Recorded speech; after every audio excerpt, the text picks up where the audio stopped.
नमस्कार दोस्तों, मैं हूं श्याम देव। आपका हमारे इस चैनल SDD ज्ञान में फिर से एक बार स्वागत है।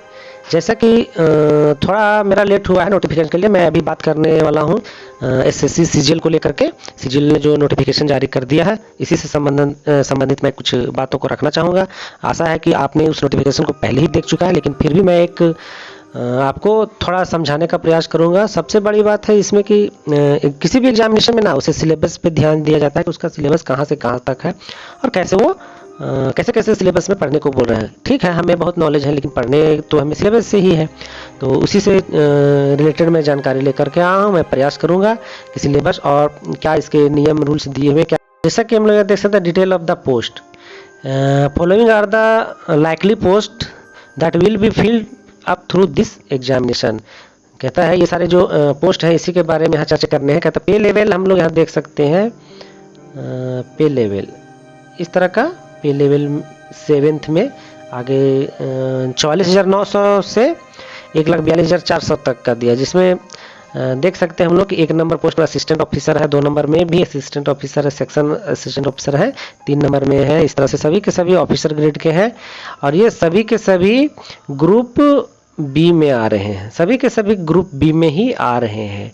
यानी ये जो लेवल से पे लेवल 7th में है वो ग्रुप बी का है और इसका अपना एक एज लिमिट भी यहाँ दिया हुआ है। तो आप इस नोटिफिकेशन को एक बार बढ़िया से रीड कर लेंगे और ध्यानपूर्वक, ताकि किसी तरह का समस्या ना हो। तो ये देखिए सभी का लेवल 6, ठीक है, लेवल 5 और यहाँ सभी तरह का जो पोस्ट है उसके बारे में यहाँ दिखलाया गया है। तो इसको भी आप लोग एक बार बढ़िया से देख लेंगे। आते हैं आगे, क्या कहता है आगे जो दिया हुआ एज लिमिट के बारे में भी यहाँ दिया गया कि for the post for which age limit is 18 to 27 age candidate must, यानी यहाँ दिखलाया गया कि जो 18 जिस पोस्ट में 18 से 27 मांगा गया है, उसमें जिस पोस्ट में 18 से 27 उसमें देखेंगे हम लोग कि ये डेट होना चाहिए 2/8/1997 और 1/8/2006 से 6 के बीच में ही होना चाहिए। उसी तरह सभी पोस्ट का सभी एज के लिए यहाँ एक दे दिया गया, आप अपने हिसाब से मिला लीजिएगा कि कौन 18 से 32 है, कौन 18 से 30 है और कौन 20 से 30 है। इसी तरह से प्रेमिस कहता है एज जो दिया गया है, एज में जो छूट मिलता है उसके बारे में यहाँ बताया गया है कि SC ST 5 ईयर है, OBC 3 ईयर, PWBD है ना, दिव्यांगता का फिजिकली इसमें आता है दोस्तों कि जो 40% से ऊपर दिव्यांग होते हैं उनके लिए रिजर्व रखा जाता है, जिसे PWBD कहते हैं। उसमें 10 साल दिया गया है, 10 साल की छूट दिया गया है। OBC में 13 साल है और SC ST में 15 साल है, वो 40% से जिनका दिव्यांग। उसके बाद आता है एक सर्विसमैन के लिए भी, एक सर्विसमैन में यहाँ देख सकते हैं हम लोग, एक सर्विसमैन के लिए 3 year after deduction of the military service rendering from the actual age and the closing date. जब इसका इनका कहते हैं एक सर्विसमैन के लिए दिया गया यहाँ कि ये 3 साल कम से कम हो जाना चाहिए और डिफेंस वगैरह का भी 3 साल का है। और डिफेंस पर्सन डिसेबल्ड ऑपरेशन ही कहता है hospitality with the foreign country और क्या है disturbed area and release. Disturb area यानी जो डिस्टर्ब होते हैं एरिया, उस सबके उनको 8 साल का छूट दिया गया है एज में। एक चीज़ यहाँ और ध्यान देते हैं हम लोग कि कहता है, हम लोग यहाँ देख लेते हैं ये वाली सर 10, 11, 12, 13 में लिखा हुआ है कि central government civilian employee who have rendered not less than 3 year regular and continuous service as on closing date for receipt of application. कहता है एप्लीकेशन रिसिप्ट होने तक में कहता है कि कम से कम उनका 3 साल का अटूट सेवा होना चाहिए, अर्थात कम से कम उनका 3 साल का जॉब होना चाहिए। उनके लिए एज दिया हुआ है 40 साल के लिए। अच्छा, एक चीज़ थोड़ा सा हम यहाँ एक बार और एक थोड़ा सा रोकना चाहेंगे सर। जैसा कि हम लोग यहाँ देख पा रहे हैं, ये वाली कहता है additional permissible relaxation in upper age limit for group C post. ये जो ग्रुप सी पोस्ट है वो ओनली जो है वो एक्स सर्विसमैन के लिए है। उसमें एक सर्विसमैन वाले जो हैं वो ग्रुप सी के लिए ही अप्लाई कर सकते हैं। इस नोटिफिकेशन में एक बार आप लोग भी ध्यान से देख लीजिएगा, मैं एक बार बता दे रहा हूँ, है ना। उसी तरह आगे हम लोग यहाँ 11 नंबर में देख पा रहे हैं कि central government civilian employee SC ST के लिए वो 45 साल, कंडीशन सबके साथ एक ही है कि वो 3 साल उनका कंटिन्यूसली जॉब होना चाहिए, लेकिन SC/ST 45 साल तक के हैं। जी हाँ, अगर जो कोई जॉब कर रहे हैं तो 45 साल तक के जॉब कर रहे हैं हो जाएगा। विडो 12 नंबर में देख सकते हैं sir, widows, divorce women judicially separate and who are not remarried, वह दूसरा शादी नहीं की, उनके लिए 35 दिया गया। 13 नंबर में 40 है SC/ST के लिए। जी आगे हम लोग देखते हैं इसमें essential education qualification as on 8 August 2024 से इसका जो मान्य होगा, यानी आपको 1/8/2024 तक ये डिग्री हो जानी चाहिए। जहां हम लोग देख पा रहे हैं यहाँ पे ये वाली कहता है बैचलर डिग्री, ये जो जूनियर स्टैटिकल ऑफिसर के लिए कहता है bachelor degree in any subject from recognised university और institute with at least 60% marks in mathematics as 12th standard level. 12th standard level में कम से कम उनका 60% मार्क्स होना है।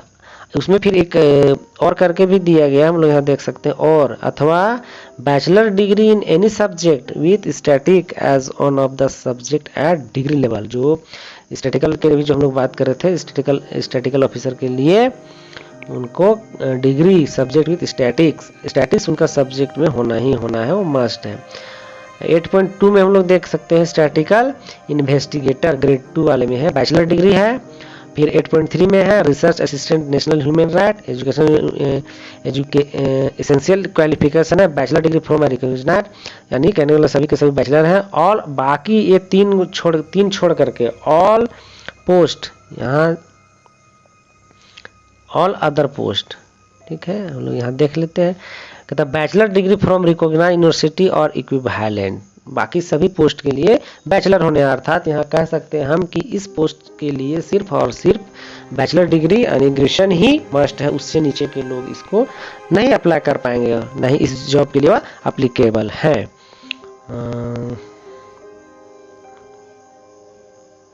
आगे हम लोग देखते हैं स्कीम ऑफ द एग्जामिनेशन। जी दोस्तों, सबसे बड़ी किसी भी एग्जामिनेशन के लिए जो सबसे बड़ा मैटर करता है वो स्कीम, किस तरह से करता है कि किस तरह से वो कंप्यूटर बोलते सॉरी किस तरह से वो एग्जाम को कंडक्ट कर रहा है, क्या उसमें स्कीम रखा गया। The computer based examination will be conducted in 2 tyres in indicated below. 2 tyres कहता है जो एग्जामिनेशन होने हैं ये कंप्यूटर बेस्ड। इसमें कितने सेक्शन बांटे गए हैं दोस्तों? 4 सेक्शन में बांटे गए, ABCD। ए में है general intelligence and reasoning, B में है जनरल अवेयरनेस, सी में है क्वांटिटेटिव एप्टीट्यूड और डी में है English comprehension.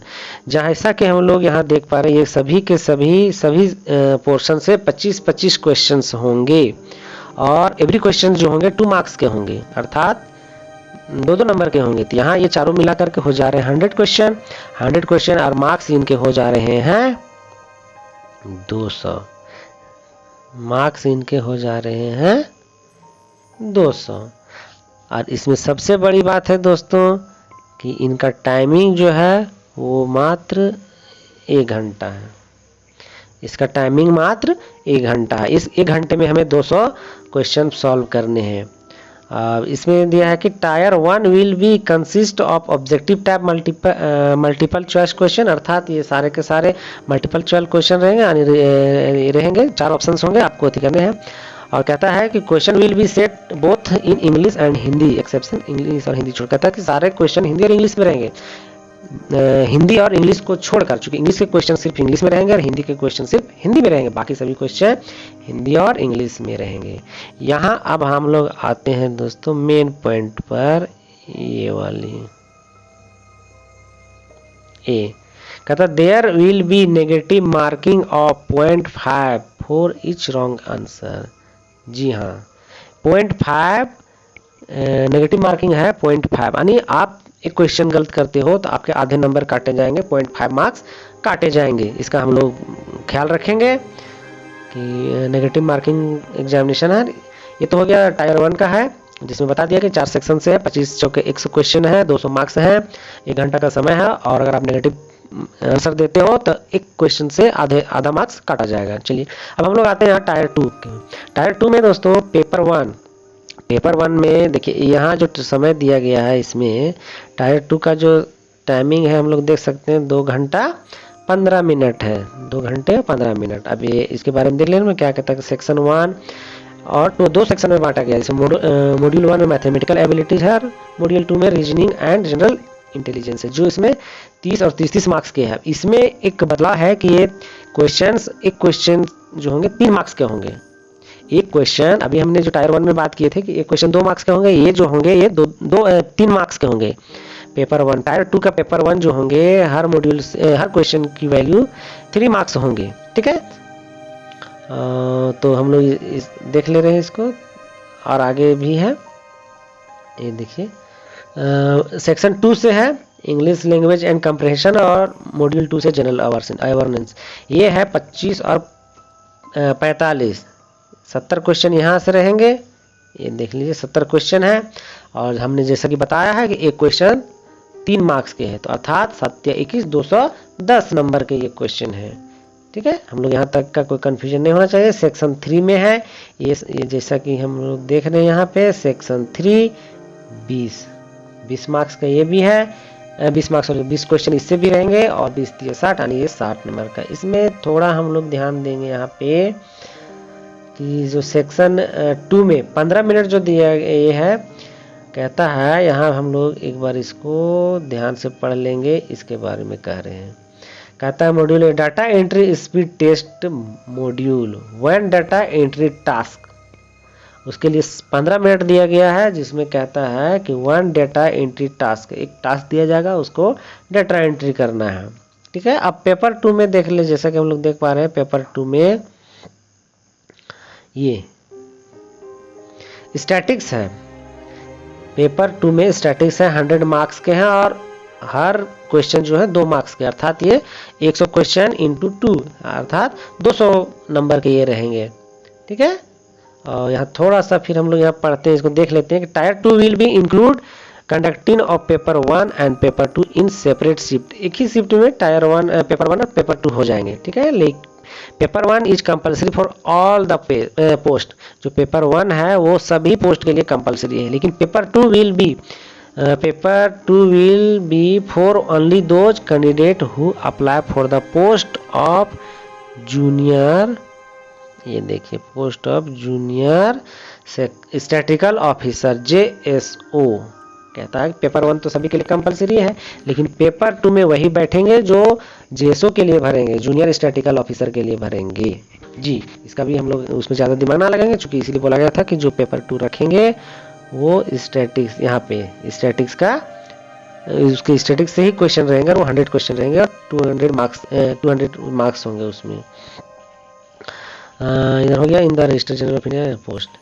Paper 1 will be include following 3 section having 2 module. इधर मॉड्यूल के बारे में बताया गया है दोस्तों, तो मॉड्यूल आप लोग अपने से देख लीजिएगा एक बार। आगे देखते हैं। हाँ, कहता है section 2 will include conducting of module 2 section इतना, that is data entry speed test, इतना है। अच्छा, हम लोग इसको देखना चाह रहे थे कि ये हम लोग मेन इसमें फोकस करना चाह रहे हैं इस पे। कहता है it will be mandatory for the candidate to qualify all section of paper. Tier 2 paper 1 and paper 2 will consist of objective type multiple choice question exception for module 2। module 2 छोड़ करके वो module 1 जो होंगे वो objective question रहेंगे। of section 3 paper 1 the question will be set both, ये तो बता चुके हैं हम दोस्तों, बताना। अच्छा सॉरी हमने यहाँ से लगभग सारे पोर्शन ले चुके हैं। ये कहता है कि 0.5 इसमें नेगेटिव मार्क्सिंग है, तो 0.5 कटने हैं। चलिए ये भी हमने देख लिया है, और वैसा तो इसमें कुछ है नहीं। इस दोस्तों मैं चाहूँगा अपने से खुद से देख लीजिएगा। अनरिजर्व के लिए 30% है, OBC EWS के लिए 25 है, ऑल अदर कैटेगरीज के लिए दिया गया 20%। इसको आप अपने हिसाब से एक बार पूरी तरह से पढ़ लीजिएगा। आगे आते हैं हम लोग। कहता है physical standard for the post of inspector post के जो भरेंगे उसके हाइट मेल के लिए होने चाहिए 157 और चेस्ट होना चाहिए 81 प्लस 5 86। जी दोस्तों, इसके लिए 86 होना चाहिए, चेस्ट 86 और हाइट 157.5। इसमें भी कुछ छूट दिए गए हैं जो हम लोग यहाँ जैसा कि देख पा रहे हैं। यहाँ पे किसके लिए है, Assamese, Gorkha and member of scheduled tribe और गढ़वालिस, इन लोगों के लिए छूट दिया गया है 5 सेंटीमीटर का है। चलिए ठीक है। और फिजिकल टेस्ट इनके होने हैं, वो है वॉकिंग 1600 मीटर इन 15 मिनट। 15 मिनट में 1600 मीटर इनको वॉक करने हैं। साइकिलिंग जो है 8 किलोमीटर चलाने हैं, कितनी देर में? 30 मिनट में। ठीक है। इसी तरह फीमेल का भी दिया हुआ है, देख पा रहे हैं। फीमेल का हाइट होना चाहिए 152 सेंटीमीटर, वेट होना चाहिए 48 kg। ठीक है। इसमें भी 2.5 सेंटीमीटर का छूट दिया गया है। जो Assamese Garhwali member of schedule tribe है, जी हाँ। और इनके जो फिजिकल टेस्ट है महिला के लिए, वो है वॉकिंग है 1 किलोमीटर इन 20 मिनट, मतलब 20 मिनट में 1 किलोमीटर उनको चलना है। और साइकिलिंग है 3 किलोमीटर 25 मिनट में। 25 मिनट में वो 3 किलोमीटर साइकिलिंग करेंगे। ये है फिजिकल स्टैंडर्ड। इसी तरह अपना देख लेंगे। जो इंस्पेक्टर सब इंस्पेक्टर के लिए है, मेन के लिए 165 है और वोमेन के लिए 150 है। चेस्ट मेन के लिए 76 है। और इसी तरह आई साइड भी 6/6 और 6/9 होना चाहिए। चलिए हाइट वाइट का दोस्तों बात हो गया है।